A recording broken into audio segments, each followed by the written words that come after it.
दीपक का कुछ दिनों से व्यवहार में काफी बदलाव नजर आ रहा था। किसी से ना ही कुछ बोलना, न ही किसी की सुनना पसंद करता। ऑफिस के लिए टाइम पर जाना और टाइम से घर आ जाना उसका रोज की नियति थी। उसमें कोई भी कमी नजर नहीं आ रही थी। लेकिन एक बात जिसका मुझे बहुत बुरा लग रहा था कि आकर अपने कमरे में घुस जाना, खाना भी कमरे में खाकर सो जाता। ये उसने अपनी रोज की आदत बना ली थी। करीब 6 माह से चल रहा था। घर वालों के प्रति उसका अभद्र बर्ताव मुझे भी पसंद नहीं आया।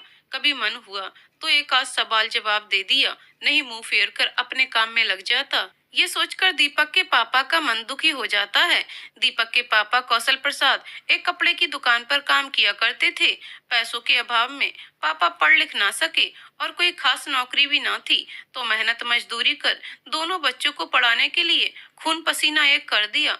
किंतु इतनी मेहनत करने का जो कर्म फल उन्हें मिला, उनका पछताना जायज था। उन्होंने सपने में भी न सोचा था कि उनका बेटा इस प्रकार से उनका निरादर करेगा। इस बात को लेकर घर वाले भी कभी कभार अफसोस करने लगते हैं कि ऐसी औलाद से तो हमें बे औलाद ही रखता तो ठीक रहता। कम से कम ऐसे कपूत की नजरों का सामना तो नहीं करना पड़ता, और अपनी किस्मत को कोसने लगते हैं। वहीं दूसरी ओर दीपक और उसकी बीबी नंदिनी का छोटी छोटी बातों पर उलझना मेरी समझ से परे था। उन दोनों के बीच अक्सर झगड़े होते रहते। छोटे छोटे बच्चों की तरह एक दूसरे की खामियां गिनाने लग जाते। मैं अजय, दीपक का करीबी दोस्त, इन दोनों के बीच में मुझे मोहरा बन जाना पड़ता था, क्योंकि मैं भी दीपक के परिवार के साथ दिल्ली में रहता था। अभी तक तो मामला किसी तरह से निपटा दिया जाता, लेकिन अब पानी सर से ऊपर जा चुका था। दोनों की शादी को साल भर भी नहीं हुआ था कि दोनों के बीच मनमुटाव होने लगा। नंदिनी के परिवार के हालात भी सही नहीं थे। कारण बस नंदिनी ज्यादा पढ़ लिख ना सकी, तो ऐसी बहुत सारी बातों से अनजान थी। दीपक ने कभी नंदिनी को समझने की कोशिश नहीं की और हमेशा मुझे नंदिनी की खामियां गिनाता रहता। अगर कभी नंदिनी बात करने की कोशिश भी करती, तो दीपक बिना कोई जवाब दिए अपना काम करने लगता। यहाँ पर उसका कोई दोस्त भी नहीं था। गांव से दूर नंदिनी अपना वक्त किसी भी तरह से काट रही थी। कभी अपनी किस्मत पर रोती, तो कभी अपने माँ बाप को कोसने लगती। ये बात नहीं थी कि नंदिनी को दीपक पसंद नहीं था।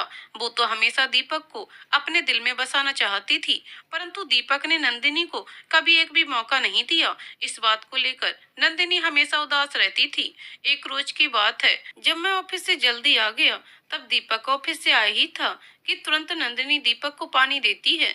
इस पर दीपक की कोई प्रतिक्रिया नहीं मिलती और फिर बाथरूम में चला गया। मैं ये माजरा अच्छी तरह से देख रहा था। नंदिनी भी किसी से कुछ कहे बगैर किचन में चली गई और चाय बनाने लगी। शादी के बाद नंदिनी पूरे परिवार के साथ दिल्ली में ही रह रही थी। परिवार में 5 लोग ही थे। दीपक के माता पिता नंदिनी, दीपक और छोटी बहन पूजा रहते थे, और एक छठवा मैं था।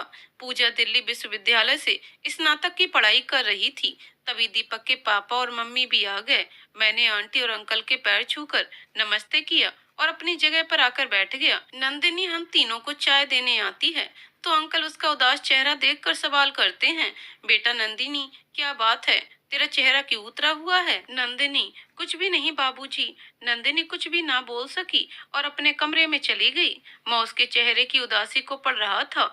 नंदिनी और दीपक का व्यवहार देखकर समझ गया था कि उनका झगड़ा हुआ है, लेकिन मैं चुप ही था। इतने में दीपक भी बाथरूम से निकल आया। आंटी अंकल ने उससे भी इस बारे में पूछा, तो वो भी कोई जवाब दिए बगैर छत पर चला जाता है। दीपक के पीछे पीछे मैं भी छत पर आ गया। जब मैंने उसका हालचाल पूछा, और भाई दीपक क्या हाल है? दीपक, ठीक है यार, बस ठंडा सा जवाब दिया और मौन धारण कर लिया। पता नहीं आज क्या हो गया, जो ये कोई भी बात बताने को तैयार नहीं है।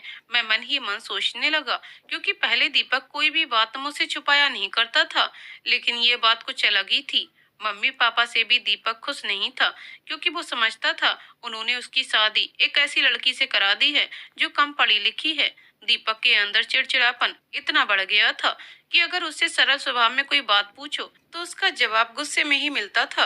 समझ नहीं आ रहा था कि उसके व्यवहार में इतना बदलाव कैसे आ गया था। छोटी छोटी बातों पर भड़क जाना और बिना ही कुछ सोचे समझे खाना पीना छोड़ देना। दीपक तो बाहर का खाना भी खा लिया करता था, परंतु नंदिनी कभी खाती तो कभी बिना खाए ही सो जाती। मैं समझ नहीं पा रहा था कि दीपक इतना गैर जिम्मेदार कैसे हो सकता है, जिसके हमेशा साथ रहने का वादा किया। 7 फेरों के वक्त दिए गए वचनों को वो शायद भूल गया था। उसने सब कुछ मालूम होते हुए भी आंखों पर पर्दा डाल रखा था। उसके मन में बहुत सारी गलतफहमियां पल रही थीं और इन्हीं वजह से शायद अपने आप को पहचानने से इनकार कर रहा था। दीपक दिल्ली में ही एक बैंक में कैशियर की पोस्ट पर था। सैलरी भी ठीक ठाक मिल रही थी। दीपक हर निर्णय सोच समझ कर लेता था, परंतु इस बार बात उसकी खुद की जिंदगी की आ गई थी, तो वो समझ नहीं पा रहा था उसको क्या करना चाहिए। जैसा मैं समझ रहा था कि वो अपनी सारी भड़ास निकालना चाह रहा था और एक नई जिंदगी की शुरुआत करने की कोशिश कर रहा था, परंतु अनेक कोशिशों के बाद भी वो नंदिनी को अपना नहीं पा रहा था। शायद वो रिश्तों की कीमत भूल गया था। मेरे साथ भी अजीब सा व्यवहार, जो पहले मुझे कभी देखने को नहीं मिला, जो कि मेरे लिए अनपेक्षित था। परंतु कुछ परिस्थितियां ऐसी आ जाती हैं जिनके बारे में कभी सोचा ना हो, और ऐसी ही परिस्थितियों से दीपक गुजर रहा था। पत्नी से झगड़ा, माँ बाप से नाराजगी और उसे रिश्तों की जरा सी फिक्र नहीं रही। तभी मेरे मन में ऐसा ख्याल आया। अभी मैं और दीपक छत पर बैठे हुए बातें कर रहे थे, तभी मैंने उसके बीते हुए वक्त को याद दिलाना उचित समझा और बात शुरू की। तब तब दीपक अपने बीते हुए पलों को याद करने लगता है। 7 साल पहले दीपक कॉमर्स का 12वीं कक्षा का छात्र था। उसके अंदर ऐसा वैसा कोई शौक भी नहीं था, जैसे गुटखा खाना, बीड़ी या तंबाकू जैसा कोई ऐब नहीं था। एकदम सीधा और सज्जन टाइप का, देखने में भोला भाला था। साथ के सभी लड़के उसे भोलू भोलू कह के चिढ़ाते थे, परंतु उसे उनकी बातों का कभी बुरा नहीं लगता और सभी से अच्छी तरह से बर्ताव करता। दीपक पढ़ाई में ठीक ठाक था, इतना मान लीजिए कभी उसे पढ़ाई के बारे में किसी भी दोस्त के सहारे की जरूरत नहीं पड़ी। उसकी क्लास में एक टॉपर, जिसका नाम पवन था, दीपक और पवन की ज्यादा नहीं पड़ती थी।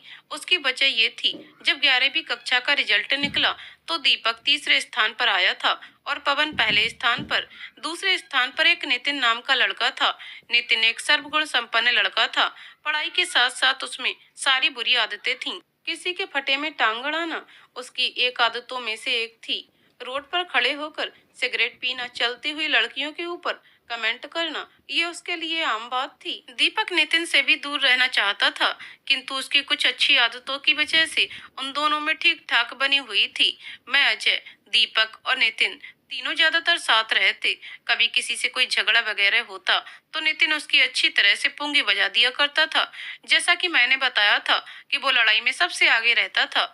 उसके पापा एक जूनियर इंजीनियर की पोस्ट पर थे और पैसे की कोई भी कमी नहीं थी। अब तो आप समझ ही गए होंगे कि नितिन कैसे व्यवहार का व्यक्ति था। रिजल्ट के दिन जब दीपक स्कूल पहुंचा तो देखा कि टॉपर महोदय यानी कि पवन, जो अपने बाकी चमचों के साथ पार्टी मना रहे हैं, लेकिन दीपक और मैं भी कक्षा में जाकर बैठ गए। फिर कुछ लड़के दीपक को चिढ़ाने के लिए बार बार एक वाक्य का प्रयोग करने लग गए, भोलू रह गया, भोलू रह गया। 5 से 6 बार ये दोहराने के पश्चात चुप हो गए। दीपक भी ये माजरा देख रहा था और उसने कोई प्रतिक्रिया नहीं दी। पास ही टॉपर महोदय भी बैठे हुए थे। उन्होंने भी किसी को चुप करने के बजाय दीपक का मजाक उड़ाने लगे। उस वक्त नितिन भी वहां मौजूद नहीं था। अगर वो होता तो ये सब बर्दाश्त नहीं करता, सभी को अच्छी तरह से मजा चखा देता। तथा उसी दिन से दीपक के मन में पवन के प्रति घृणा होने लगी और उससे बातचीत करना भी बंद कर दिया। 12वीं कक्षा के 2 माह गुजर गए थे। दीपक और पवन की अभी तक खटपट चल रही थी, लेकिन आज क्या देखने को मिलता है कि एक लड़की जिसका नाम पूर्विका, जो कि बहुत ही प्यारा नाम है, पूर्विका का दाखिला आज ही उनके स्कूल में हुआ था। वैसे हर स्कूल का ये नियम होता है, जहाँ से आप 11वीं करते हैं वहीं से 12वीं, किंतु ऐसा भी जरूरी नहीं है। इसकी वजह ये है कि 11वीं कक्षा में रजिस्ट्रेशन कराया जाता है तो उसी स्कूल के नाम से 12वीं कक्षा में बोर्ड फॉर्म भरे जाते हैं। लेकिन पूर्विका के पापा का हाल ही में ट्रांसफर दिल्ली में हुआ था तो उसका दाखिला यहाँ करवाया गया। इससे पहले पूर्विका मध्य प्रदेश में रहती थी। उसके पापा एक प्राइवेट कंपनी में जनरल मैनेजर थे। जब पहली नजर में दीपक ने पूर्विका को देखा तो उसकी आंखें फटी की फटी रह गई थीं। पूर्विका बहुत ही सुंदर जो थी। दीपक ही क्या, कक्षा के सारे विद्यार्थी भी उसे टकटकी बांधकर देखे जा रहे थे। उधर नितिन के चेहरे की उड़ी हवाइयां भी मैं देख रहा था। सच कहूँ, देखने में बड़ा मजा आ रहा था कि भोला भाला दीपक भी आज दिलवाले का अजय देवगन सा दिखाई पड़ रहा था। पूर्विका कक्षा में आकर बैठ जाती है। दीपक उसे तिरछी नजरों से देख रहा होता है। तो मेरे मन में अलग ही ख्याल उत्पन्न होने लगे। मैं मन ही मन सोच रहा था कि बेटा तू तो गया। दीपक कभी कभार अपने घर पर स्कूल न आने का कोई ना कोई बहाना मार दिया करता था, जो कि आजकल देखने को कतई नहीं मिल रहा था। वो पूर्विका की नजरों में अच्छा बनने की कोशिश कर रहा था, लेकिन वो बुद्धू इतना नहीं जानता था कि वो अच्छा तो पहले से ही है, तो भला उसे अच्छा दिखने की क्या जरूरत है। अब तक 15 दिन गुजर गए थे। इधर पूर्विका ने अपना सारा सिलेबस कंप्लीट कर लिया था, जो कि बहुत ही होशियार लड़की थी। वो हर विषय में माहिर थी। इस पर टॉपर महोदय को पूर्विका से जलन होने लगी। उसे लगता था कि अब मेरा पत्ता साफ होने वाला है। कुछ ही देर में अध्यापक महोदय कक्षा में प्रवेश करते हैं और बच्चों को पढ़ाने लगते हैं, लेकिन दीपक की नजर पूर्विका पर टिकी हुई है। पीछे का नजारा बहुत ही रोमांचक लग रहा था। इधर दीपक और एक सीट पीछे नितिन पूर्विका पर नजरें गड़ाए बैठा था। मेरी ये माहौल देखकर हंसी छूट रही थी और वो मुहावरा याद आ रहा था कि जो हिंदी में पढ़ाया जाता था, एक अनार 100 बीमार। लेकिन यहाँ पर 100 लोग तो नहीं थे, किंतु 2 जरूर थे। अब लड्डू किसको खाने को मिलता है, इसकी परख मुझे भी ना थी। और भला क्यों होती, मैं कौन सा लब गुरु ठहरा जो हर स्थिति की जानकारी रखता। यहाँ तो अपने मन की मनसा समझ नहीं आती, तो दूसरों के अंदर की बात कैसे पता कर पाता। जब दीपक की नजर अध्यापक महोदय ने पूर्विका पर टिकी देखी, तो एक चौक का टुकड़ा दीपक के चेहरे पर दे मारा, जो कि सीधा उसकी आंख पर जाके लगता है। दीपक भड़बड़ा के उठा और आंख को मलने लगा। उसकी आंख से लगातार पानी गिर रहा था। पूरा 1 मिनट उसकी आंख से पानी आता रहा। फिर बाद में उसने अपनी आंख को पानी से साफ किया और फिर अध्यापक महोदय ने जल्दी से स्टाफ रूम में जाकर अपनी अलमारी से ड्रॉप निकालकर दीपक की आंखों में डाल दिया। वो भी घबरा गए थे, लेकिन एक बात अध्यापक महोदय को समझ में आ गई थी कि अब वो चौक का टुकड़ा किसी पर फेंक कर नहीं मारेंगे। अरे आंख में कुछ हो जाता तो। जब चौक लगा तो पूर्विका के मुंह से एकदम से आह निकली, जैसे कि उसको दर्द हुआ हो। एक पल मैं भी चकित रह गया, लेकिन लड़कियों की ये आदत होती है, वो आज जाके समझ में आया था। दोस्त के दुख के साथ साथ पूर्विका की आह का भी आनंद ले रहा था। नितिन बेचारा पिछली सीट पर बैठा था। हाय उसका दुर्भाग्य, मैं मन ही मन सोच रहा था। कुछ देर बाद अध्यापक ने एक भयभीत कर देने वाली खबर सुना दी, जिसका किसी को आभास भी नहीं था। देखो बच्चों, मैं कुछ दिनों के लिए अपने गांव जा रहा हूँ। तो सभी बच्चों में खुशियों का माहौल सा बन गया, लेकिन तुरंत ही उन्होंने ऐसा जाल फेंका जिसमें से निकलना नामुमकिन था। जिस प्रकार से मोदी जी ने नोटबंदी का ऐलान किया था, मित्रों आज रात 12 बजे से 500 रुपए और 1000 रुपए के नोट बंद हो जाएंगे। अध्यापक महोदय ने अपनी बात इसी प्रकार से कही। देखो बच्चों, जैसा कि मैंने बताया था कि मैं 15 दिन के लिए गांव जा रहा हूँ। हो सकता है कुछ और भी दिन लग जाएं, तो मैंने निर्णय लिया है कि इस माह का मासिक टेस्ट मैं 3 दिन बाद लूंगा। बच्चों के पैरों तले से जमीन खिसक गई। भला पूरे महीने की तैयारी 3 दिन में कैसे करें। अब तो मेरी भी पतलून गीली हो गई थी। अब तो एक ही बात याद आ रही थी कि होगा वही जो राम रचे राखा। टॉपर महोदय भी चिंता में पड़ गए थे। पहली बार ऐसा देखने को मिला था। कसम से 3 इडियट्स के चतुर की याद आ गई। इधर अपना दीपक भी भावुक सा बैठा हुआ था, और नितिन, उसकी तो बात ही ना करूं तो ही सही है। कक्षा में बैठा हुआ अपने बैग में हाथ घुसाए कुछ कर रहा था। उसे टेस्ट की कोई चिंता नहीं थी। एकदम मस्त मौला व्यक्ति, जिसे कोई भी मतलब नहीं आगे क्या होगा, हमेशा मजे से हर काम करता। जब मैंने उसके बैग में झांक कर देखा, तो वहां से अपने फोन में स्नैक वाला गेम खेलने में लगे पड़े थे। अध्यापक महोदय कक्षा से बाहर चले जाते हैं तो माहौल कुछ अलग सा हो गया था। नितिन बाबू उठे और एक जोर से जयकारा लगाया, बोल बंसी बारे की जय। इस पर पूर्विका की हंसी छूट जाती है।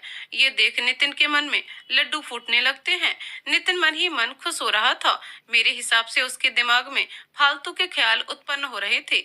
वो सोच रहा था कि लड़की हंसी तो फंसी, किंतु भाई मेरे, ये सभी पुराने ख्यालात हैं। कभी कभार लड़की की हंसी बहुत दुखदाई हो जाती है। क्या पता बीच रास्ते में जूते पड़वा दे। मैं इन चीजों से अच्छी तरह से वाकिफ था। ना ना, जैसा आप सोच रहे हैं वैसा कुछ भी नहीं है। दरअसल मैंने कई बार कुछ लड़कों के साथ ये हादसा होते हुए देखा है, तो बता रहा हूँ। लेकिन नितिन बाबू ये बात समझ नहीं पा रहे थे और अपनी कोशिश जारी रखते हैं। इधर दीपक और मेरी बत्ती गुल हो रखी थी। 3 दिन में टेस्ट की तैयारी कैसे कर पाएंगे, लेकिन मुझे दीपक पर पूरा भरोसा था। उधर पूर्विका को कोई परेशानी में ना देखकर मैं परेशानी में आ गया। जैसा कि उसे पहले से ही पता था कि अध्यापक महोदय टेस्ट लेने वाले हैं, तभी मैंने पूर्विका से सवाल किया, मैं अजय, तुम तो मुझे टेस्ट को लेकर जरा भी चिंतित नजर नहीं आ रही, तो क्या तुम टेस्ट के बारे में पहले से जानती थी? पूर्विका, नहीं तो मुझे कैसे पता होगा। किंतु वास्तव में ऐसा कुछ भी नहीं था। उसने अपने सिलेबस को कंप्लीट करने के साथ साथ टेस्ट की भी तैयारी कर ली थी। उसके जैसी एक्टिव लड़की पहली बार मैंने देखी थी। तभी स्कूल की छुट्टी हो गई तो सब घर जाने लगे। मैं, दीपक और नितिन तीनों साथ जा रहे थे। वहीं नितिन एक चाय के खोखे के पास रुक जाता है।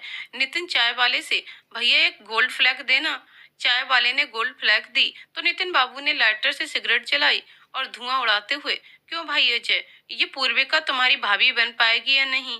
मैं, अजय, पता नहीं भाई, मुझे नहीं मालूम। तुम्हें ट्राई करना है तो करके देख लो, क्या पता मान जाए। तभी सामने से पूर्विका अपनी स्कूटी से आ रही होती है। ये देखकर नितिन अपनी सिगरेट छुपा लेता है।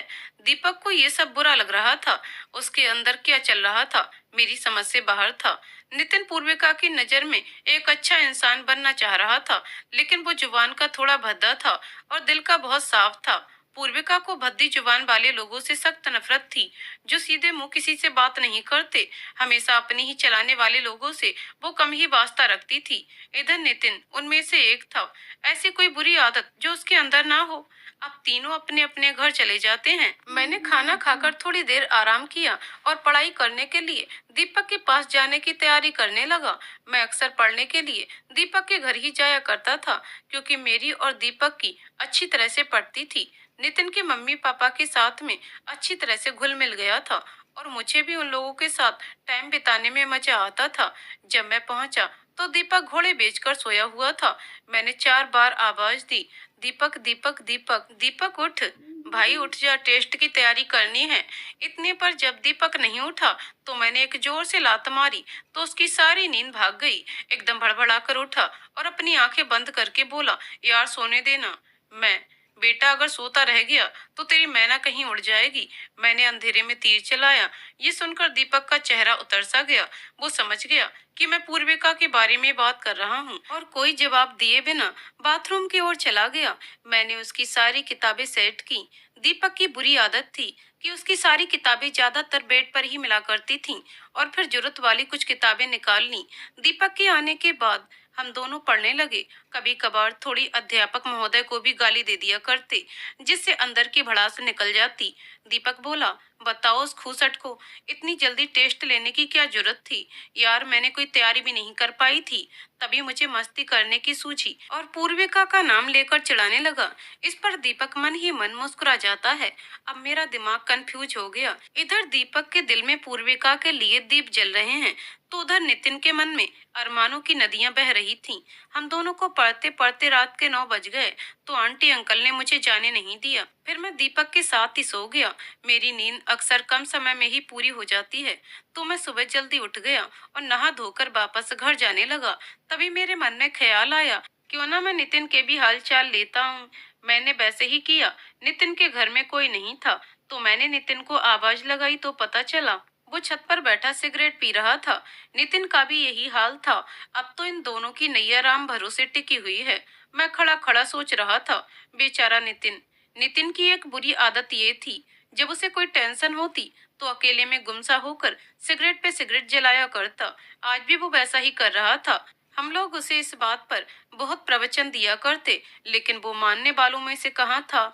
जब 3 दिन बाद हम स्कूल पहुंचे, वो क्या है कि फ्राइडे और सैटरडे की स्कूल की छुट्टी थी और फिर अगले दिन संडे पड़ गया, तो देखा कि नितिन महाशय सबसे पहले ही आकर बैठ गए और जिस सीट पर बैठे वो पूर्विका के जस्ट बराबर में थी। अभी इंग्लिश का लेक्चर चल रहा था, लेकिन पूर्विका अभी तक स्कूल नहीं पहुंची थी और अगले लेक्चर में अध्यापक महोदय को टेस्ट लेना था।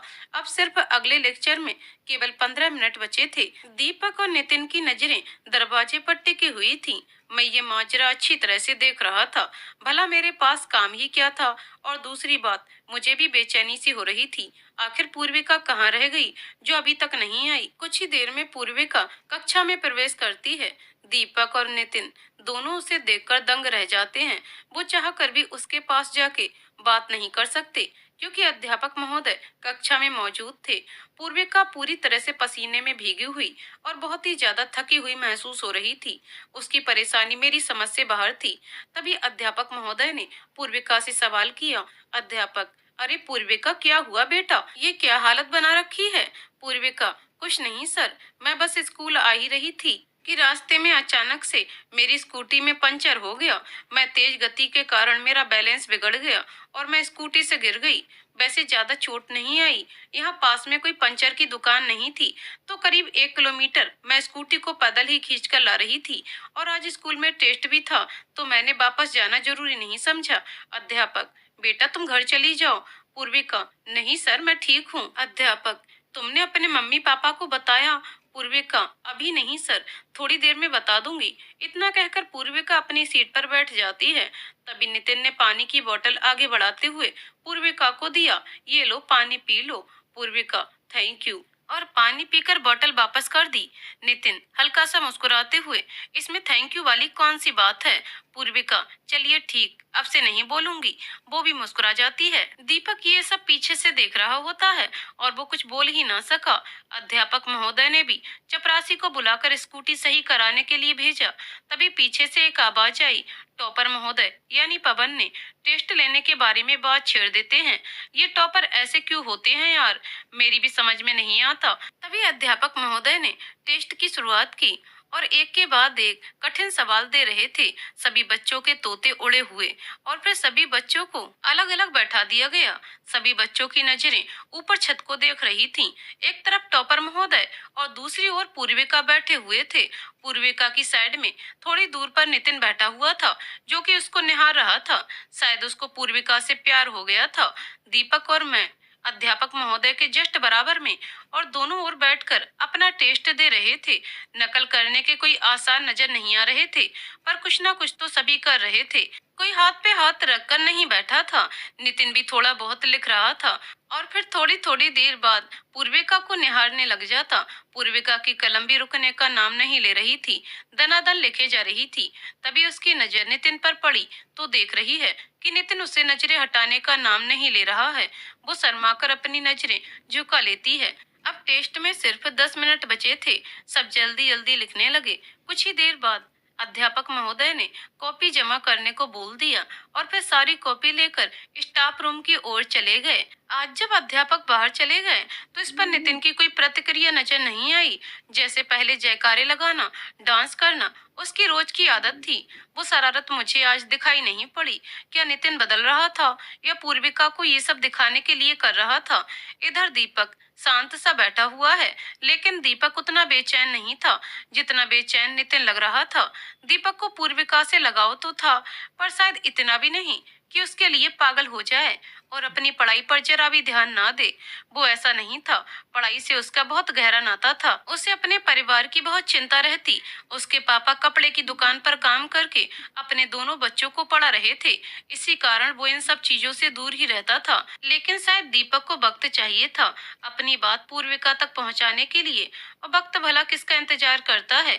स्कूल से निकलने के बाद जब तीनों चाय के खोखे पर जाकर चाय पीने लगे तो नितिन दीपक के सड़े सी शक्ल को देखकर बोला, तू भी ना यार दीपक, छोटी छोटी बातों पर इतना सीरियस हो जाता है। ले आज तू सिगरेट जला। तभी दीपक उसको जवाब देता है, भाई अपनी सिगरेट तू ही जला, आज जलाने के लिए बोल रहा है, कल पीने को कहेगा। अरे भाई ठीक है, मैं ही जला लेता हूँ, मर मत। नितिन बोला और फिर थोड़ी देर बाद अपने घर चले जाते हैं।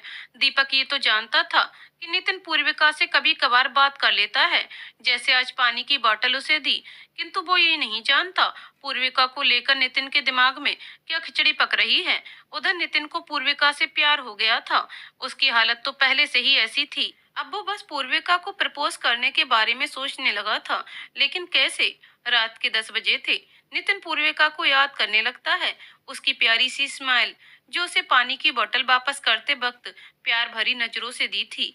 मानो नितिन एक पानी बिन मछली की तरह फड़फड़ा रहा था। कभी कभी तो उसके दिमाग में अलग अलग तरह के ख्याल आने लगे।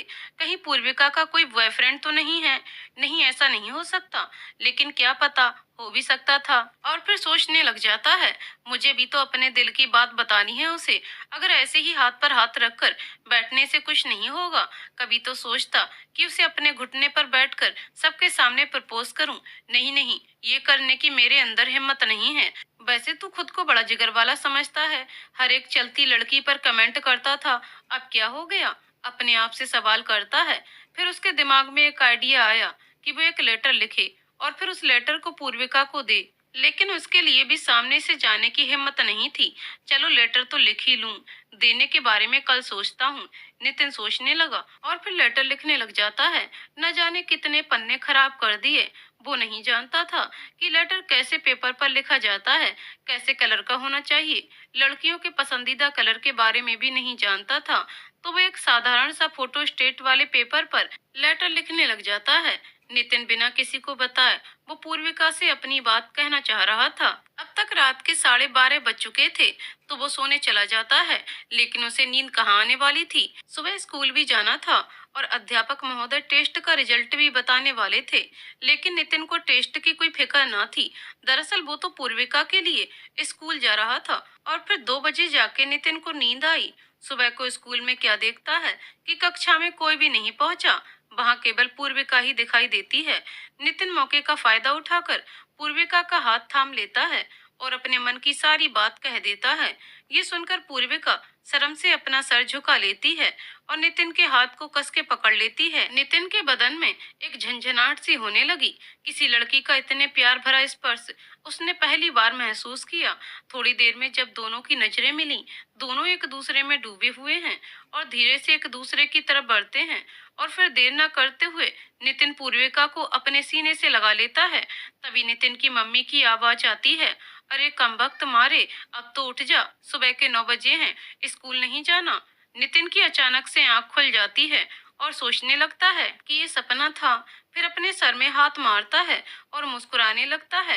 नितिन जल्दी जल्दी से तैयार होकर स्कूल के लिए निकल जाता है। आज वो स्कूल के लिए बहुत लेट हो गया था। कक्षा में सारे विद्यार्थी पहुंच चुके थे। सारी कॉपियां लेकर अध्यापक महोदय भी मौजूद थे। तो अध्यापक महोदय लेट हो जाने का कारण पूछा। अब नितिन कैसे बताए कि वो आज पूर्विका की वजह से लेट हो गया। इस पर नितिन पेट दर्द का बहाना बना देता है। अध्यापक महोदय उसे अंदर बुला लेते हैं। पूर्विका को देखने के बाद उसका मन खिल उठता है। अब अध्यापक महोदय टेस्ट का रिजल्ट दिखा रहे होते हैं और एक एक करके सबकी कॉपी वापस कर रहे थे। टॉपर महोदय की शक्ल पर 12 बज चुके थे क्योंकि वो दूसरे स्थान पर रहे। पूर्विका का चेहरा खिला हुआ था, वो पहले स्थान पर थी और दीपक अपने तीसरे स्थान पर ही था। इस बार नितिन की जगह पर टॉपर महोदय आ गए थे। टेस्ट को लेकर नितिन को कोई फर्क नहीं पड़ता। वह पूर्विका को देखकर ही खुश था। जस्ट बराबर में बैठी पूर्विका के चेहरे पर जब खुशी देखी तो वो और भी खूबसूरत लग रही थी। नितिन तो बस उसे ही देखे जा रहा था। अध्यापक महोदय जल्दी में थे तो उन्हें घर जाना था। दरअसल उन्हें आज ही अपने गांव के लिए निकलना था। अब पूरा लेक्चर खाली था तो सभी विद्यार्थी बाहर स्कूल के ग्राउंड में चले गए। अब कक्षा में केवल हम 4 लोग थे, पूर्विका, नितिन, दीपक और मैं। दीपक अपनी पढ़ाई कर रहा था और मैं उसके पास बैठा मटर गश्ती कर रहा था। नितिन के पास ये अच्छा मौका था अपने प्यार का इजहार करने का, लेकिन बोलने की हिम्मत ना पाने के कारण फिर चुप रह गया। किंतु मैं कुछ अलग देख रहा था। नितिन, पूर्विका अपनी टेस्ट कॉपी दिखाना। पूर्विका, क्यों, क्या करोगे? नितिन, अरे यार दिखाओ तो सही। ठीक है, ये लो। पूर्विका ने कॉपी देते हुए बोला। थोड़ी देर तक उसके आगे पीछे पन्ने पलटकर उसने एक कागज निकाला और पूर्विका को दिखाते हुए उसकी कॉपी में रख दिया और फिर पूर्विका को वापस कर देता है। जब पूर्विका ने उस कागज को निकाला और पढ़ने लगी, डियर पूर्विका, मेरे अंदर ये कहने की हिम्मत नहीं हो पा रही थी तो मैंने कागज को अपनी बात कहने का जरिया बनाया है।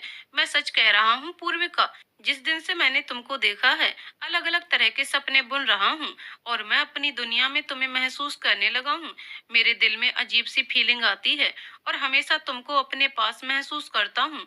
ऐसा लगता है हर वक्त तुम मेरे साथ रहती हो, जैसे मेरे दिल में तुमने अपना घर बना लिया हो। और अब देर ना करते हुए अपने दिल की बात तुमसे कहने जा रहा हूँ। अगर तुम भी मेरे प्रति ऐसा महसूस करती हो, तो जवाब ज़रूर देना।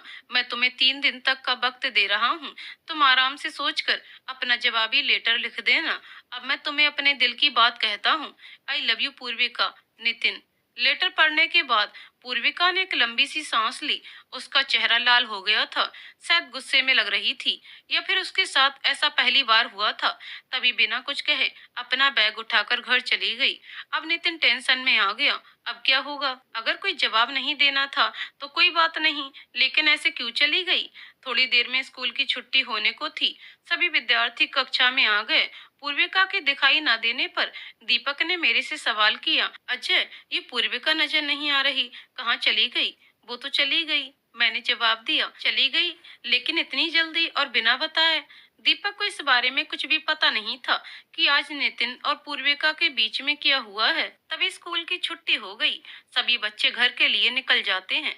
आज नितिन भी अकेला ही चला गया। उधर पूर्विका अपने घर पहुंची तो किसी से बात किए बगैर अपने कमरे की ओर चली गई और सोचने लगी, मैंने ऐसा भी कभी सोचा नहीं था कि नितिन इस तरह से मुझे प्रपोज करेगा। मैं तो बस उसे अपना दोस्त समझती थी। मुझे क्या पता था कि वो मुझसे प्यार कर बैठेगा। मान लिया मैंने उससे थोड़ी बहुत बात कर ली और उसकी बातों पर मुस्कुरा दी, तो इसका मतलब ये नहीं कि वो मुझे प्रपोज करे। मैंने नितिन से ये एक्सपेक्ट नहीं किया था। भला उसने मेरे अंदर ऐसा क्या देख लिया जो फालतू के सपने देखे जा रहा है? मैंने तो कभी उसे इस नजर से नहीं देखा। उसे ही क्या, मैंने तो कभी भी किसी लड़के के बारे में ये नहीं सोचा। मेरे दिल में नितिन के लिए कोई जगह नहीं है, और ऐसे अभद्र व्यवहार वाले इंसान के साथ तो मैं कभी ना जाऊं। आखिर वो मेरे बारे में जानता ही क्या है, जो बिना कुछ सोचे समझे मुझे लेटर थमा दिया। मन कर रहा है उसके दो चार लगाऊं।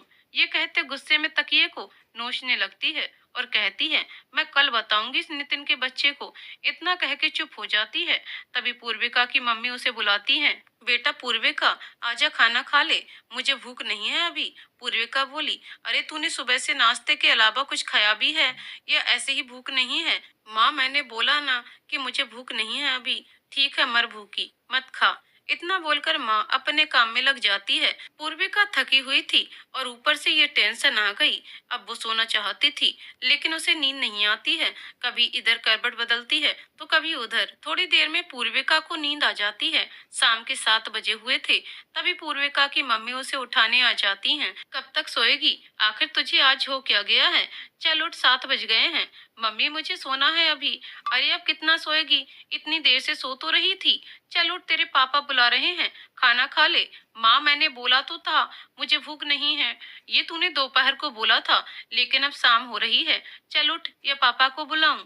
ठीक है, आ रही हूँ, बस अब खुश हो। तभी पूर्विका अपनी मम्मी के साथ डिनर की तैयारी में लग जाती है। दरअसल पूर्विका का कोई भाई बहन नहीं था। वो अपने घर में अकेली ही थी और मम्मी पापा की लाडली भी। थोड़ी देर बाद मम्मी पापा के साथ डिनर करती है और अपने कमरे की ओर चली आती है। आज उसने खाना भी अच्छी तरह से नहीं खाया था। इधर नितिन भी टेंशन में लग रहा था। उसे भी पूर्विका की चिंता हो रही थी और कल के बारे में सोचने लगा। क्या पूर्विका मान जाएगी? अपने आप से सवाल करने लगा। आज नितिन ने भी खाना नहीं खाया था। ऐसे ही बेड पर पड़े पड़े सो गया। इधर दीपक बाबू को इस बारे में कुछ पता नहीं था। उनको पूर्विका से ये सब कहने के लिए अभी भी वक्त चाहिए था। इतना भोला इंसान मैंने आज तक नहीं देखा। सब लोग इसे भोलू से ही बुलाते हैं। ये बुद्धू इसी लायक है। पता नहीं इसका क्या होगा। कभी तो पढ़ाई से अपना मन हटाया कर। इसके अलावा भी एक दुनिया है यहाँ। अब सुबह जब स्कूल पहुंचा तो देखा कि नितिन पहले से वहां बैठा था। कक्षा में कोई और विद्यार्थी नजर नहीं आ रहा था। शायद वो पूर्विका के इंतजार में बैठा हुआ था। धीरे धीरे सारे विद्यार्थी आ गए, लेकिन पूर्विका अभी तक नहीं आई। अब नितिन को उसकी चिंता होने लगी। रोज तो समय से पहले ही पहुंच जाया करती थी। भला आज कहाँ देर हो गई? अब नितिन बार बार दरवाजे की ओर झांकने लगता है। कुछ देर बाद पूर्विका आती है। इस पर नितिन का दिल खुश हो जाता है। पूर्विका अपनी सीट पर आकर बैठ जाती है और नितिन की तरफ गुस्से से देखते हुए अपनी पढ़ाई में लग जाती है। इंग्लिश का लेक्चर चल रहा था। सभी विद्यार्थियों का ध्यान मास्टर जी की तरफ होता है, किंतु नितिन पूर्विका को ही देखे जा रहा था। वो जानता था कि आज पूर्विका उसे हाँ में जवाब देगी और मन ही मन में खुश हो रहा था। दूसरा लेक्चर शुरू हो गया, पर नितिन की नजरें अभी भी पूर्विका पर ही टिकी हुई थी, लेकिन पूर्विका ने उसे पलट कर भी नहीं देखा। अब नितिन उदास हो जाता है। उसने एक भी बार पलटकर जो नहीं देखा। दूसरे दिन भी यही हुआ। इसी प्रकार से 5 दिन निकल जाते हैं, लेकिन नितिन को प्रत्युत्तर में कोई जवाब नहीं मिला। अब नितिन से रहा नहीं गया और बीच सड़क पर पूर्विका का हाथ पकड़ लिया। पूर्विका, नितिन मेरा हाथ छोड़ो, सब लोग देख रहे हैं। नितिन, मैं नहीं छोड़ूंगा। पूर्विका, मैं शोर मचा दूंगी। नितिन, सोच लो। नितिन, बेशक मचा दो शोर, आज मैं नहीं डरने वाला। एक बार मेरे से बात तो करो। पूर्विका, मुझे किसी से कोई बात नहीं करनी। नितिन, मैंने ऐसा क्या बोल दिया तुम्हें जो इतना रूड बिहेव कर रही हो मेरे साथ? पूर्विका, आखिर तुम चाहते क्या हो? नितिन, नितिन, मैं तुमको चाहता हूँ। पूर्विका, सिर्फ तुम्हें। पूर्विका, ये नहीं हो सकता, मैं तुम्हें बिल्कुल भी प्यार नहीं करती। हट जाओ मेरे रास्ते से। और गुस्से में अपना हाथ छुड़ाकर चली जाती है। आज नितिन का दिल फूट फूट कर रो रहा था। अब वो अंदर से टूट चुका था। ऐसा लग रहा था अब उसके जीवन में अंधकार छा गया हो। बस रोए ही जा रहा था। घर पर किसी से कोई बात नहीं करता। कभी खाना खाता तो कभी नहीं, और सिगरेट पर सिगरेट पीता रहता। और अब नितिन ने स्कूल भी जाना बंद कर दिया था। 10 दिन गुजर गए, लेकिन नितिन स्कूल नहीं आया। अब मुझे और दीपक को भी उसकी चिंता होने लगी। दीपक ने जब मुझे नितिन के ना आने का कारण भी पूछा, तो मैंने इस बारे में कोई जवाब नहीं दिया। अगर दीपक को ये सब पता चलता तो उसका दिल भी टूट जाता। तो मैंने चुप ही रहना उचित समझा। कई बार मैं और दीपक नितिन के घर पर भी गए, किंतु वहां नितिन कभी नहीं मिला। उसका फोन भी ट्राई किया था, किंतु उसका फोन भी हमेशा बंद ही रहता। नितिन की मम्मी ने बताया कि सुबह को घर से निकलता है और शाम को 8-9 बजे ही घर में घुसता है। किसी से कोई बात भी नहीं करता। कभी खाना खाएगा तो कभी बिना खाए ही सो जाता है। पता नहीं इस लड़के को क्या हो गया आजकल। इतना कह के आंटी चुप हो जाती हैं। शायद वो बहुत दुखी लग रही थी, बस किसी तरह से अपने आंसुओं को रोक रही थी। तो फिर हम दोनों ने वहां से वापस जाना जरूरी समझा। हम उन्हें और ज्यादा दुखी देखना नहीं चाहते थे, और फिर हम वापस अपने घर आ गए। इधर जब 10 दिनों से नितिन स्कूल नहीं आया, तो पूर्विका को भी चिंता होने लगी। लेकिन अभी भी उससे नितिन से प्यार था या नहीं, इसका मुझे अंदाजा नहीं था। वो भी पूरा दिन कक्षा में शांत बैठी रहती। अब शायद उसे बुरा फील हो रहा था। तब एक दिन फिर दीपक उसके पास आया और उसकी उदासी का कारण पूछा। क्या हुआ पूर्विका, आजकल तुम बहुत ही ज्यादा चुप रहती हो, इसकी कोई वजह है या ऐसे ही? पूर्विका, कुछ नहीं दीपक, बस ऐसे ही, कोई खास वजह नहीं है। और चुप हो जाती है। और फिर दोनों बात करने लगे, और बात करते करते पूरा दिन निकल गया। उन दोनों को पता भी नहीं चला। थोड़ी देर में स्कूल की छुट्टी हो गई और सभी अपने अपने घर के लिए निकल गए। एक खास बात ये थी कि आज दीपक बहुत खुश नजर आ रहा था। अब यही लगातार 10 दिनों तक चलता रहा। अब पूर्विका ने नितिन के बारे में सोचना भी बंद कर दिया था। इसकी वजह दीपक था, जो कि पूर्विका का बहुत अच्छा दोस्त बन गया था। वो दोनों स्कूल के ग्राउंड में बैठकर पूरा दिन पढ़ाई करते रहते और कभी कभार हंसी मजाक भी कर लिया करते। इधर नितिन भी रोज स्कूल के गेट तक आता और फिर पूर्विका को देखकर एक स्टॉकर की तरह उसके पीछे पीछे जाया करता। वो ऐसा करके ही खुश रह रहा था। जब भी वो स्कूल के लिए घर से निकलती, उसके पीछे जाना और वापस आते वक्त उसके पीछे आना उसका रोज का काम था। ऐसा करते उसे करीब 25 दिन हो गए थे। एक दिन पूर्विका अपनी स्कूटी से जा रही थी। नितिन उसके पीछे करीब 20 मीटर की दूरी पर था। तभी अचानक से एक कार बहुत ही स्पीड से आई और पूर्विका को टक्कर मारती हुई चली गई। अब जैसे ही गाड़ी ने पूर्विका को टक्कर मारी, पूर्विका हवा में उछलती हुई रोड के एक तरफ और स्कूटी दूसरी तरफ जा गिरी। ये देख नितिन ने अपनी बाइक ऐसे ही छोड़कर जल्दी से पूर्विका की ओर भागा। पूर्विका बेहोश हो गई थी। उसके सिर में बहुत तेजी से खून बह रहा था। ये देखकर नितिन घबरा गया और जोर जोर से चिल्लाने लगा, पूर्विका पूर्विका। तभी कुछ लोग भी एकत्र हो गए और फिर नितिन एकदम से उठा और एम्बुलेंस को फोन लगाया। थोड़ी देर बाद एम्बुलेंस आ गई। फिर पूर्विका को एम्बुलेंस में डाला और हॉस्पिटल ले जाया गया। पूर्विका की हालत बहुत ही ज्यादा खराब थी। तभी नितिन का फोन मेरे पास आया और मैं दीपक भी वहां पहुंच गए। पूर्विका का फोन भी टूट चुका था, तो उसके मम्मी पापा को भी इस बारे में अभी कुछ नहीं पता था। अब नितिन ने मुझे और दीपक को हॉस्पिटल में छोड़कर सीधा पूर्विका के घर चला गया। उधर पूर्विका की मम्मी उसका इंतजार कर रही थी। पता नहीं कहाँ रह गई, अभी तक नहीं आई। ये लड़की भी ना एक फोन तक नहीं कर सकती। और फिर पूर्विका का फोन ट्राई करती हैं। पूर्विका का नंबर बंद जा रहा था, तो उन्होंने 2-3 बार और ट्राई किया, लेकिन उसका नंबर नहीं मिला। अब पूर्विका की मम्मी चिंता में पड़ गईं। तभी उनके घर की डोरबेल बजी तो वो झट से खड़ी हुई। लगता है पूर्विका आ गई। लेकिन जब गेट खोला तो देखा एक लड़का जो बहुत परेशान दिख रहा है। उसके पूरे कपड़े खून में रंगे हुए हैं। ये देखकर वो घबरा जाती हैं। तभी नितिन देर ना करते हुए उन्हें ये बात बता देता है। बेटी के एक्सीडेंट की खबर सुनकर वो एकदम से मौन हो गईं। उनकी दांती भिज गई थी और जोर से जमीन पर गिर गईं। अब नितिन उन्हें उठाने की कोशिश कर रहा था, लेकिन उठाने में असमर्थ था। बहुत मुश्किल से उसने आंटी को उठाया और फिर सोफे पर बिठाया और फिर उनके मुंह में 2-3 बार पानी डाला। तब जाके उन्हें होश आया। होश आते ही वो जोर जोर से रोने लगी। नितिन ने उन्हें बड़ी मुश्किल से समझाया और फिर हॉस्पिटल लेकर आ गया। पूर्विका की इतनी बुरी हालत देख वो और ज्यादा रोने लगती हैं। नितिन, आंटी मैं हूं ना, आप चिंता मत करो, मैं सब संभाल लूंगा। तभी पूर्विका के पापा भी आ गए। उसकी ये हालत देखकर उनकी आंखें फटी की फटी रह गईं और दीवार के सहारे ऐसे जाकर लगे जैसे उन्हें किसी ने जोर से धक्का मारा हो। पूर्विका की हालत बहुत ही गंभीर नजर आ रही थी। एक से एक स्पेशल डॉक्टर उसके इलाज में लगे हुए थे। शाम के 8 बज चुके थे। तभी डॉक्टर ने बताया कि अब पूर्विका खतरे से बाहर है। तो सभी के चेहरे खिल उठे और उसके मम्मी पापा ने नितिन का शुक्रिया अदा किया। नितिन, अरे अंकल, ये आप क्या कर रहे हैं? पूर्विका भी तो मेरी दोस्त है। अब जब रात के 9 बज गए तो आंटी अंकल ने हमें जाने के लिए कहा। इस पर नितिन ने पूर्विका के पास ही रहने का फैसला लिया और हम दोनों को वापस भेज दिया।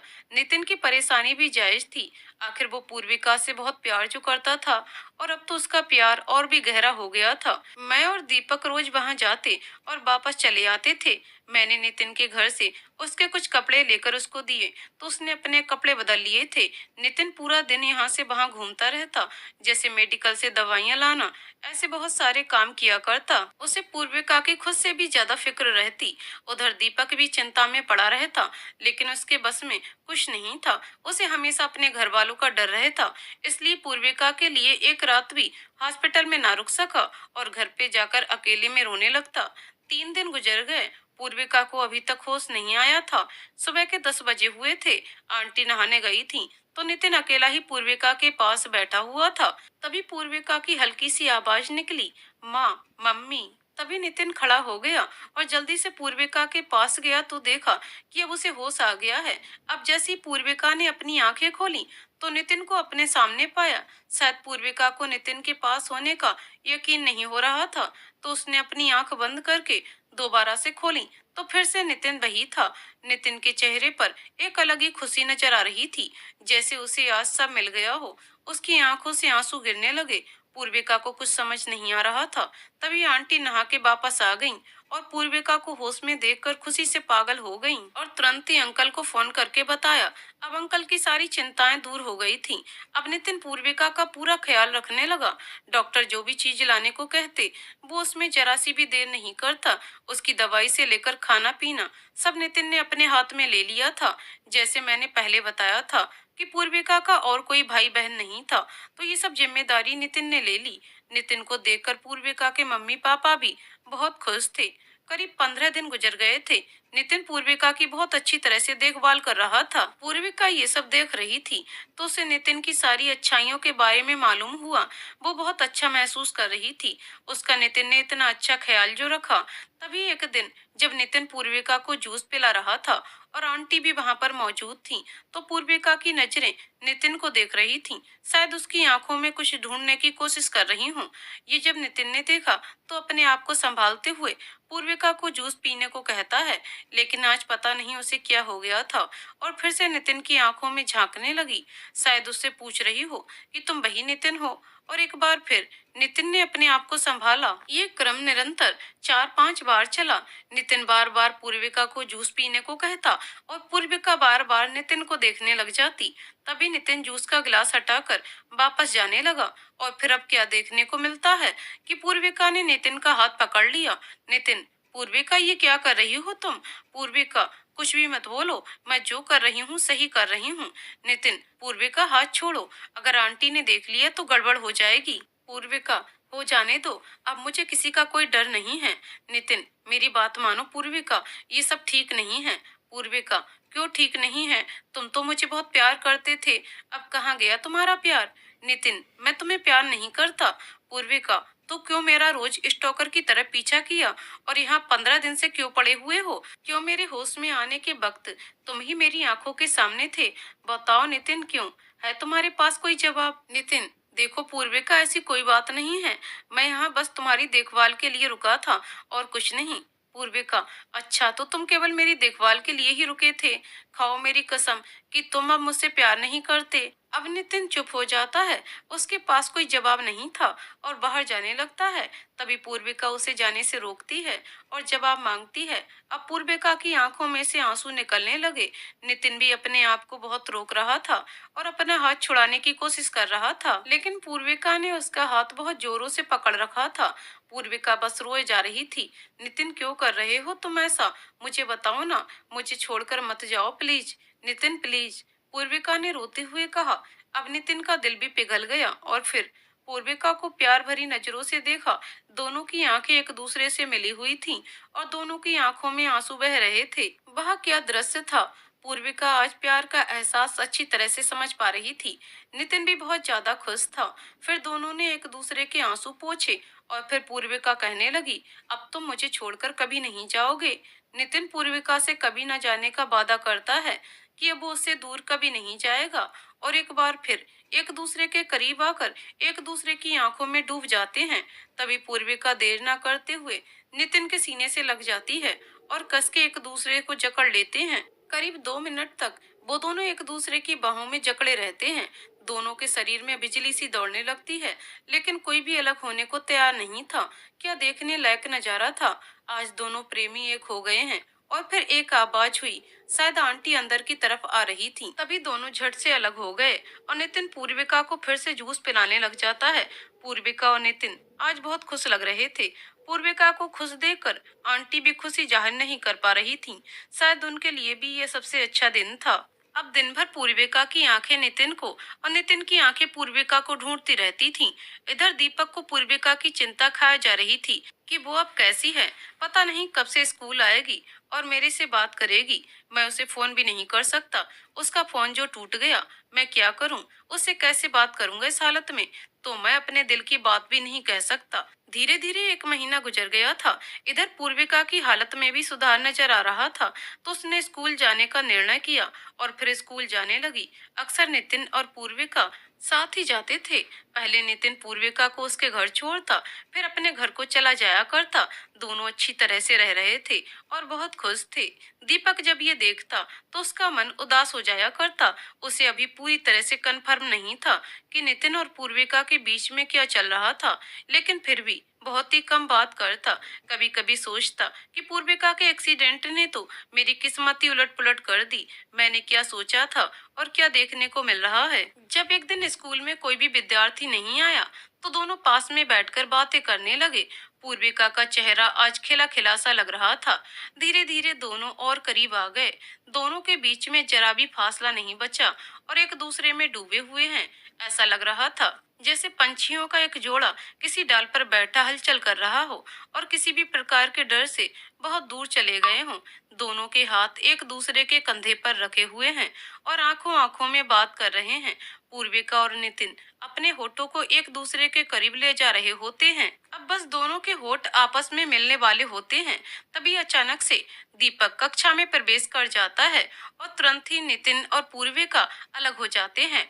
दीपक को देखकर दोनों ने अपनी नजरें झुका ली थीं और अपनी अपनी सीट पर जाकर बैठ गए। ये देखकर दीपक के पैरों तले से जमीन खिसक गई, जैसे उसका सब कुछ छीन लिया गया हो और उसके जीवन का अब कुछ मोल ही ना बचा हो। बिना कुछ बोले दीपक एकदम असहाय सा अपनी सीट पर जाकर बैठ जाता है। बेचारा कह भी क्या सकता था। थोड़ी देर पश्चात अपना बैग लेकर स्कूल के ग्राउंड में चला जाता है और वहीं पर अपनी पढ़ाई करने लगता है। पढ़ाई तो सिर्फ एक बहाना था। भला ऐसे में किसी का मन पढ़ाई में कैसे लगता? वही दीपक का हाल था। बस किसी प्रकार से अपने आंसुओं को रोक रहा था। मैं उसका हाल भली भांति महसूस कर रहा था। थोड़ी देर बाद दीपक ने अपना बैग उठाया और अपने घर की ओर चल दिया। अब दीपक ने स्कूल भी आना बंद कर दिया था। हफ्ते में एक आध बार गया तो गया, मैंने भी उसे कई बार समझाया था, मेरी एक भी मानने को तैयार नहीं था। बार बार पूर्विका को याद करता और रोने लग जाता। खाना पीना भी छोड़ दिया था, जिसने कभी ऐसा नहीं किया। भला आज वो ऐसा कैसे कर सकता है? ऐसा करते करते 15 दिन निकल गए। मैं एक बार फिर से उसके पास गया और उसे बड़े प्यार से समझाया। अब उसके समझ में आ गई थी कि वो एक लड़की के चक्कर में अपनी जिंदगी बर्बाद तो नहीं करेगा, जिस पर मेरा हक नहीं। उसके लिए मुझे क्या आंसू बहाना। अब दीपक ने अपनी पढ़ाई अच्छी तरह से शुरू कर दी। धीरे धीरे 12वीं की परीक्षा भी नजदीक आ गई, तो मैं और दीपक तैयारी में लग गए। और अब दीपक पूर्विका की याद में रोना भी बंद कर दिया था। फिर 12वीं की परीक्षा हुई और फिर रिजल्ट भी आ गया। सभी अच्छी तरह से पास हो गए थे। मैं, दीपक, नितिन, पूर्विका और टॉपर महोदय भी अच्छे नंबरों से पास हो गए थे। पूर्विका और नितिन की प्रेम कहानी अच्छी चल रही थी।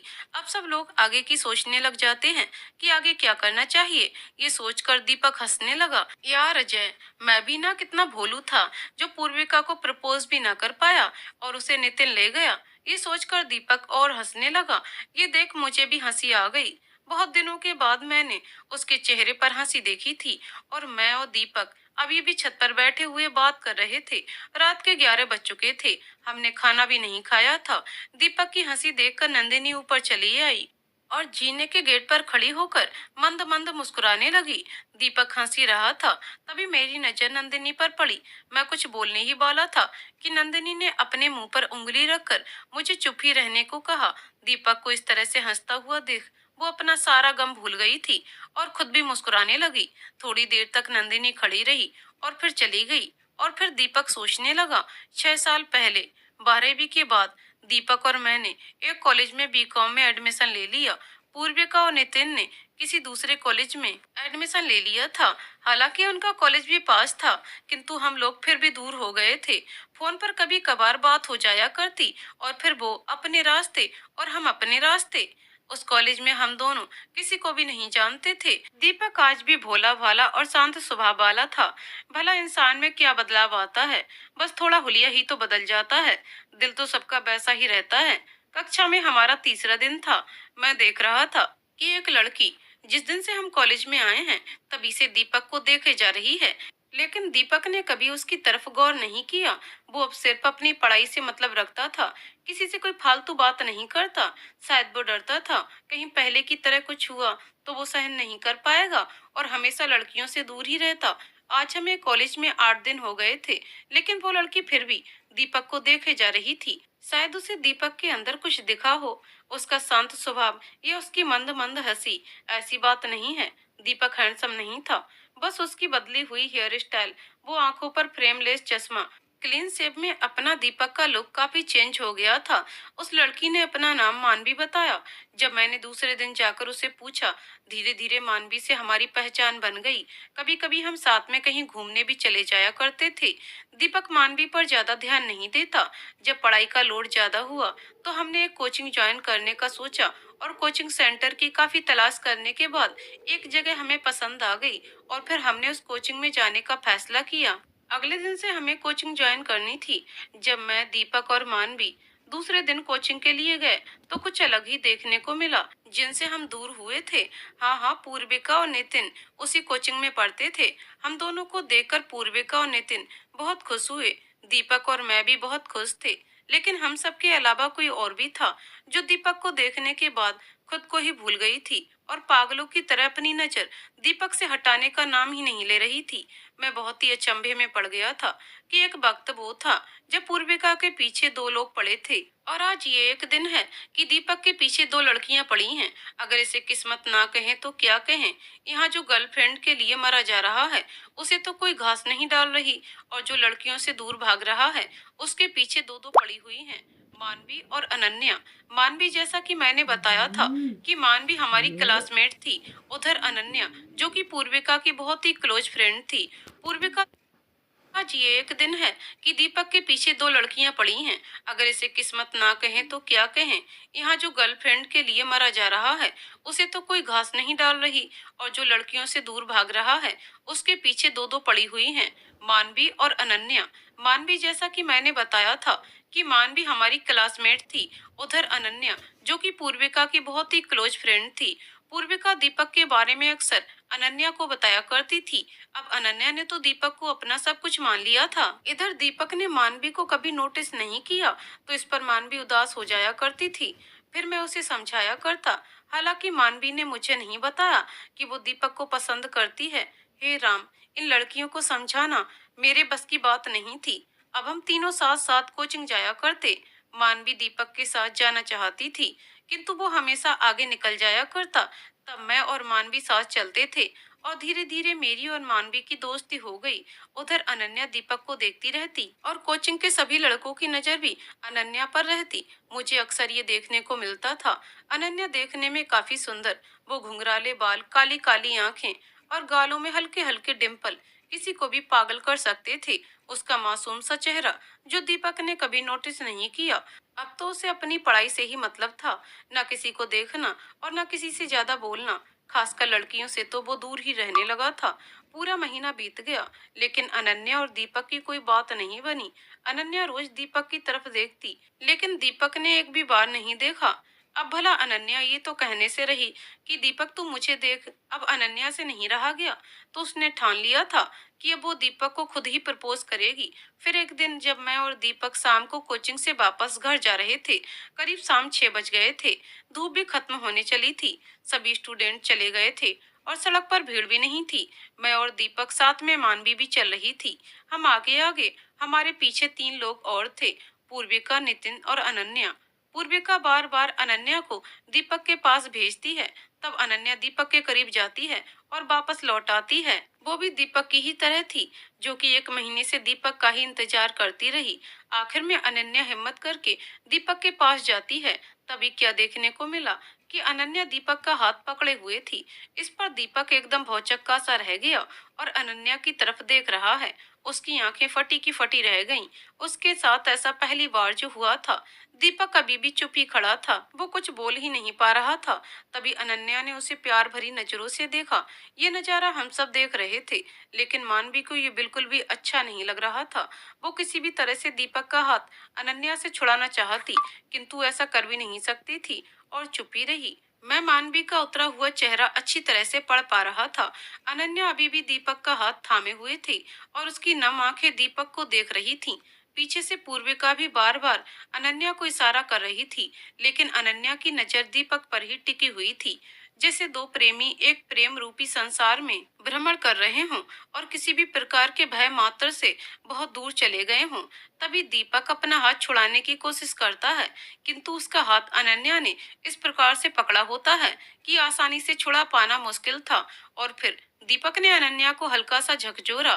तभी अनन्या एकदम से दीपक का हाथ छोड़ती है। दीपक अनन्या से इस बारे में सवाल करता है। अब अनन्या ने मौन धारण कर लिया था और उसकी आंखों से आंसुओं की बूंदें गिरने लगी। दीपक ने ऐसा पहली बार देखा था। फिर दीपक ने अपने हाथ से अनन्या के आंसू पोंछकर अनन्या से इसका कारण पूछा। बाप रे बाप, ये दीपक सच में भोलू है। भला इतना सब होने के बाद भी कारण कौन पूछता है। मैं मन ही मन सोचने लगा। जैसे ही दीपक ने अनन्या के आंसू पोंछे, अनन्या के चेहरे की हंसी वापस लौट रही थी। दीपक उसके गालों पर पड़ते हुए डिम्पल बावला सा होकर अनन्या को देख रहा था। उसके घुंघराले बाल बादलों की तरह लग रहे थे। शायद दीपक ने आज पहली बार किसी लड़की को इतने करीब से देखा था। गुलाब की पंखुड़ियों की तरह उसके होठ बहुत ही प्यारे लग रहे थे। तभी अनन्या ने अपने बैग से एक डायरी निकाली और दीपक के हाथ में थमा दी। इस पर दीपक की कोई प्रतिक्रिया नहीं थी। तभी दीपक ने वो डायरी अपने बैग में डाल ली। फिर दोनों ने एक दूसरे को हल्की सी स्माइल दी। आज नितिन और पूर्विका भी बहुत खुश नजर आ रहे थे। मैं भी खुशी जाहिर नहीं कर पा रहा था, लेकिन मानवी का चेहरा अभी भी उतरा हुआ था। उसके मन में क्या चल रहा था मैं भली भांति जानता था, लेकिन मैं इस बारे में मानवी से बात करके उसका दिल दुखाना नहीं चाहता था। तो मैंने चुप रहना ही बेहतर समझा और अपने अपने घरों को चल दिए। जब दीपक अपने घर पहुंचा, तो बिना हाथ मुंह धोए ही अपने कमरे में जाकर बैठ गया। मम्मी पापा ने कई आवाजें दी, लेकिन उसने सब अनसुना कर दिया और फिर आराम से बैठकर अनन्या की दी हुई डायरी खोली। जैसे ही पहला पेज खोला, तो सुनहरे से अक्षरों में एक प्यारी सी शायरी लिखी हुई थी। मैं इतनी बड़ी शायर तो नहीं जो तुम्हें शायरी सुना दूं, जो खुद ही एक शायरी की किताब है। भला उसको शायरी कैसे सुनाऊं? मेरी मिन्नतों को तुम मान भी जाया करो। बस इस तरह से मुझसे नाराज ना हुआ करो। मैं अधूरी सी हूँ तुम्हारे बगैर। ऐसे दूर जाया ना करो। ये पढ़ने के बाद दीपक का दिल जोरों से धड़कने लगा। एक प्यारा सा एहसास समुंदर की हिलोरों की भांति उसके मन में उठ रहा था। तभी धीरे से अगला पेज खोला तो पाया एक गुलाब का फूल जो पूरी तरह से सूख चुका था। न जाने कब से संभाल कर रखा था। दीपक उस गुलाब को निहारने लगता है। फिर तीसरा पेज खोलकर देखता है कि सुंदर हैंडराइटिंग में दीपक, जैसा पूर्विका तुम्हारे बारे में बताया करती थी, आप तो उससे भी सरल स्वभाव के हो। सच कहूँ दीपक, मैं तो बस तुम्हारे बारे में ही सोचती रहती हूँ। जब भी कोचिंग आती हूँ, मन करता है तुम्हारे पास आकर बैठ जाऊं, बस तुम्ही को देखती रहूं। जिस दिन से तुम आए हो मेरी खुशी का ठिकाना नहीं रहा और हमेशा तुमको ही निहारती रहती हूँ। लेकिन अभी तक तुमने एक भी बार मेरी तरफ नहीं देखा। फिर भी तुम पर प्यार आ जाता है और फिर सारी भड़ास इस डायरी में लिख देती हूँ। हाँ हाँ मिस्टर दीपक, तुमसे ही बोल रही हूँ। तुम सुन रहे हो? लेकिन तुम कैसे सुनोगे? तुम तो किसी भी लड़की की तरफ देखते नहीं। लेकिन मेरी तरफ तो देख लिया करो एक बार। कब से तुम्ही को देखे जा रही हूँ। बुद्धू कहीं के, मैं क्यों हूँ ऐसी? क्यों मेरी तुमसे कहने की हिम्मत नहीं हो रही है कि मैं तुमसे बहुत प्यार करती हूँ और हमेशा तुम्हारे ही ख्यालों में खोई रहती हूँ। लेकिन मुझे विश्वास है कि तुम मेरी जिंदगी में आओगे। आज पूरा एक महीना हो गया है। पता नहीं मुझे कब तक तुम्हारा इंतजार करना होगा। खैर कोई नहीं, मैं फिर भी तुम्हारा इंतजार करूंगी। लव यू दीपक। अब डायरी पढ़ने के बाद दीपक सोच में पड़ जाता है कि अब मैं क्या करूं। एक ऐसी स्थिति मेरे सामने आ गई है जिसका सामना करना मेरे लिए बहुत ही मुश्किल है।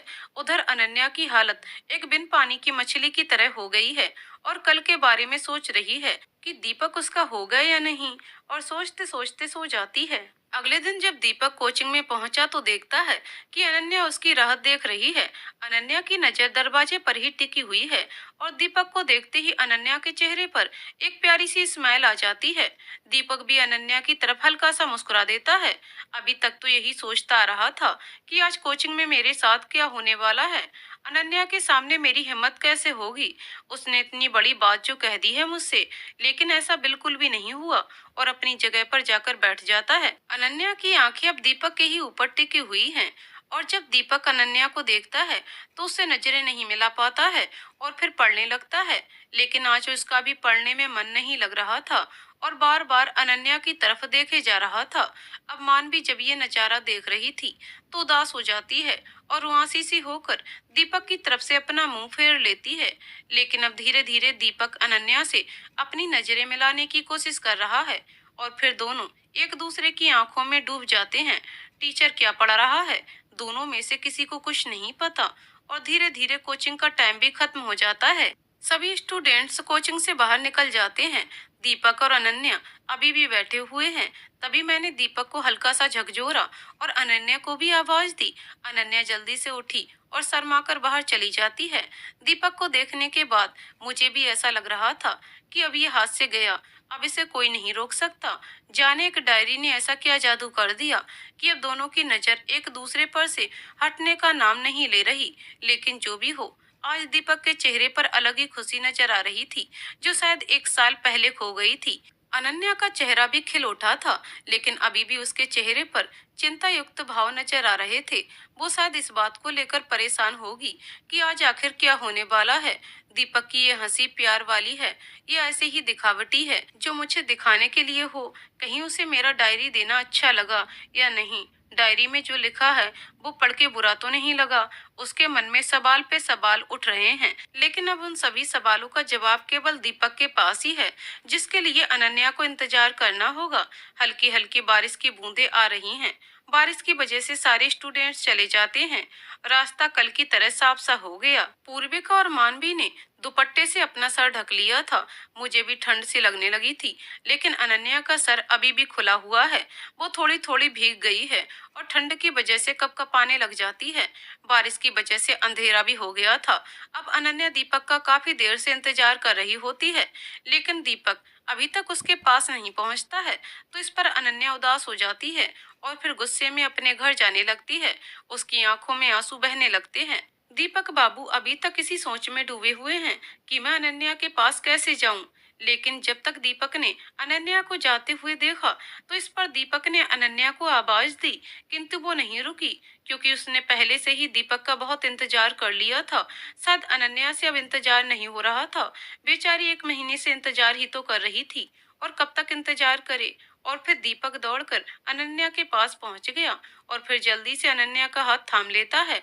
ये देख अनन्या की सांसें तेज हो गई थीं। कहाँ भागी जा रही थी तुम? थोड़ा इंतजार नहीं कर सकती थी? दीपक ने कहा। अनन्या 1 महीने से इंतजार ही तो कर रही थी, और कितना। और फिर चुप हो जाती है। अनन्या की आंखों से आंसुओं की धारा बह रही थी। इस पर दीपक से रहा नहीं गया, तो उसके आंसू पोंछने लगता है, और फिर मौका देखकर अनन्या को अपने सीने से लगा लेता है। सीने से लगते ही अनन्या की धड़कनें और तेज हो जाती हैं। शायद अनन्या भी इतना प्यार भरा एहसास पहली बार महसूस कर रही थी। और फिर अनन्या भी जोर से दीपक के सीने से लगकर अपनी बाहों से कसकर पकड़ लेती है। दोनों एक दूसरे में खो चुके होते हैं। आज दोनों ही प्रेमी प्यार का पहला एहसास महसूस कर रहे थे। इससे पहले कभी भी दीपक को किसी भी लड़की ने सीने से नहीं लगाया था, और न ही दीपक ने किसी को। करीब 5 मिनट से दोनों एक दूसरे के सीने से लगे हुए फिर दोनों अलग हो जाते हैं। अब दोनों के चेहरे खिल उठे थे। अनन्या किसी से नजर नहीं मिला पा रही थी। मैं, नितिन और पूर्विका दोनों को देखकर हंस रहे होते हैं, तो दीपक भी हल्का सा मुस्कुराकर अपनी नजरें नीची कर लेता है, और फिर दोनों एक दूसरे का हाथ पकड़कर चलने लगते हैं। लेकिन आज मानवी का दिल टूट गया था। मुझे ऐसे प्रतीत हो रहा था कि इसका दिल फूट फूट कर रो रहा है, लेकिन वो किसी को बता नहीं सकती। ये मोहब्बत भी ना किसी को जोड़ देती है, तो किसी को अंदर से पूरी तरह से तोड़ देती है। जिसको जो मिल जाए ठीक है, और ना मिल पाए उस पर अफसोस क्या करना। कुछ ऐसा ही आज मानवी के साथ हुआ था। लेकिन फिर भी मानवी अपने आप को संभालने की कोशिश करती है, और अब सभी अपने अपने घर के लिए चले जाते हैं। जब दीपक घर पहुंचा, तो खुशी का ठिकाना ना था। सबके साथ बहुत ही अच्छी तरह से बर्ताव कर रहा था। आज वो घंटों मम्मी के साथ बैठा रहा, जो कि ऐसा पहली बार हुआ था। आज दीपक इतना खुश था जैसे उसे सारा जहां मिल गया हो। थोड़ी देर में रात हो चली थी, तो दीपक खाना खाकर अपने कमरे में चला जाता है। लेकिन खुशी की वजह से आज उसे नींद नहीं आ रही थी।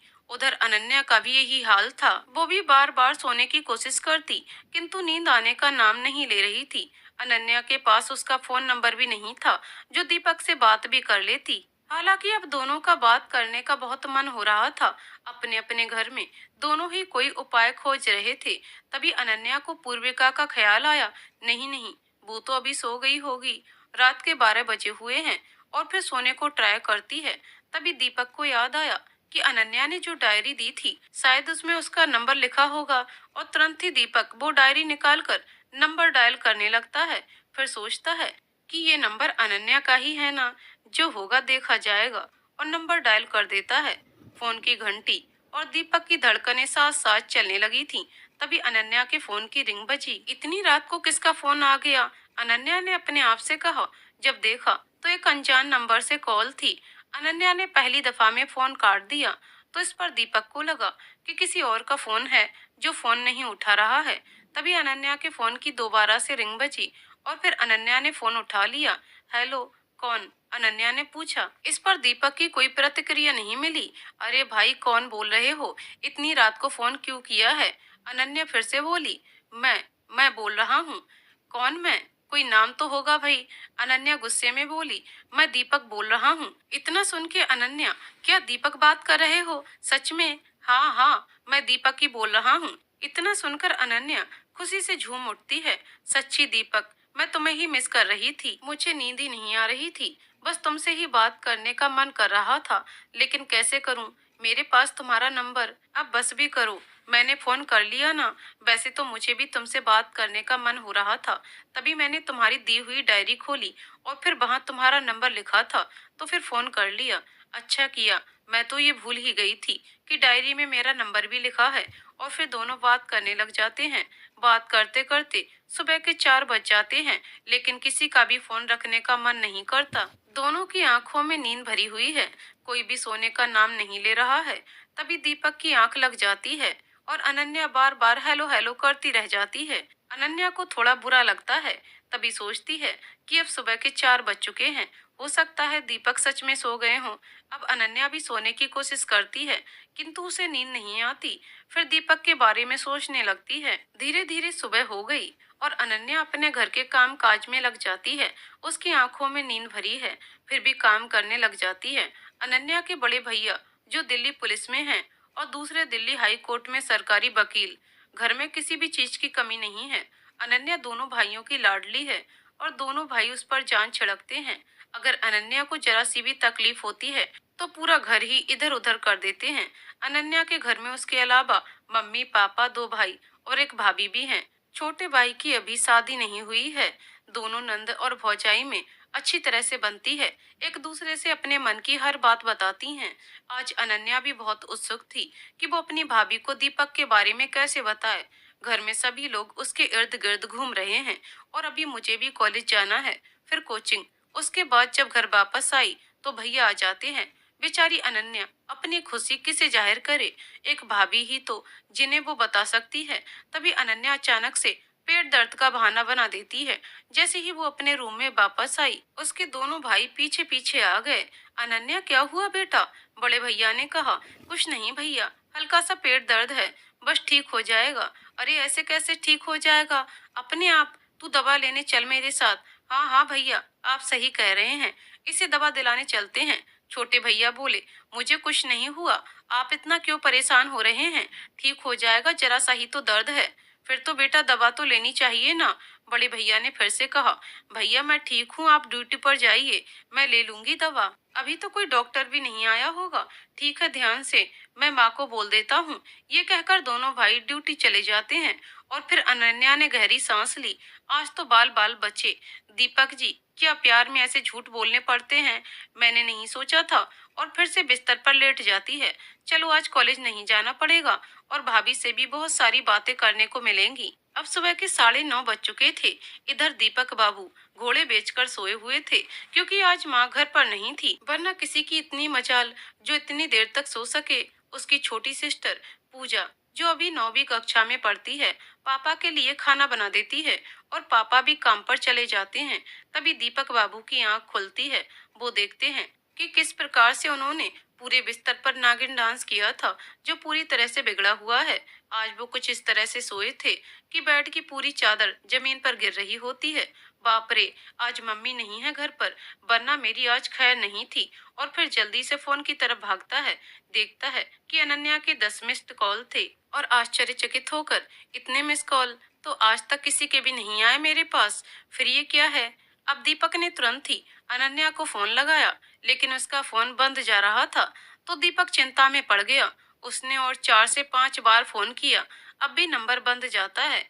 तो इस पर दीपक मन में अलग अलग ख्याल उत्पन्न होने लगते हैं। कहीं मैंने कुछ उल्टा सुल्टा तो नहीं बोला था ना रात को? नहीं नहीं, मैंने ऐसा कुछ नहीं बोला। चलो देखते हैं, जो होगा वो देखा जाएगा। हो सकता है नाराज हो गई हो मेरे से, मैं सो गया था ना। ओहो, आज तो 10:30 बज रहे हैं। अब कॉलेज जाने से भी कोई फायदा नहीं है। और फिर नहाने चला गया। नहाकर वापस आया तो देखा कि उसके फोन पर अनन्या की कॉल आई थी। जल्दी जल्दी में दीपक ने अपने कपड़े पहन लिए और बालों में बिना तेल डाले ऐसे ही बिस्तर पर लेट गया और फिर अनन्या से बातें करने लगता है। थोड़ी देर दोनों ही एक दूसरे से सवाल करते रहे और फिर अपना अपना हाल बयां करने लग जाते हैं। और फिर दोनों का प्यार भरी बातों का सिलसिला शुरू हो जाता है। अनन्या अपने आप को खो चुकी है। वो नहीं जानती थी कि प्यार में ऐसा भी होता है। अक्सर ऐसा फिल्मों में ही देखने को मिला था। और आज मैं मन ही मन सोचने लगती है, क्या हुआ अनन्या, चुप क्यों हो गई? दीपक ने पूछा। कुछ नहीं, मैं पानी पीने लगी थी तो चुप हो गई थी। अब वो कैसे बताए? अगर मैं बताऊंगी तो मुझे पागल और समझेंगे। इससे अच्छा है चुप ही रहूं। आज तुम कॉलेज नहीं गई? दीपक ने पूछा। नहीं, वो मेरे पेट में दर्द था। अनन्या बोली। क्या तुम्हारे पेट में दर्द था और तुमने बताया भी नहीं? दीपक ने कहा। अरे नहीं यार, मैंने झूठ बोला था कि मेरे पेट में दर्द है, ताकि आज मुझे स्कूल न जाना पड़े। तभी अचानक से अनन्या की नजर अपने दरवाजे पर पड़ी और देखती है कि दरवाजे पर भाभी खड़ी हुई हैं और एकदम से चुप हो जाती है। आगे की कहानी अगले वीडियो में। तो दोस्तों, आपको कहानी कैसी लग रही है हमें कमेंट करके जरूर बताइएगा।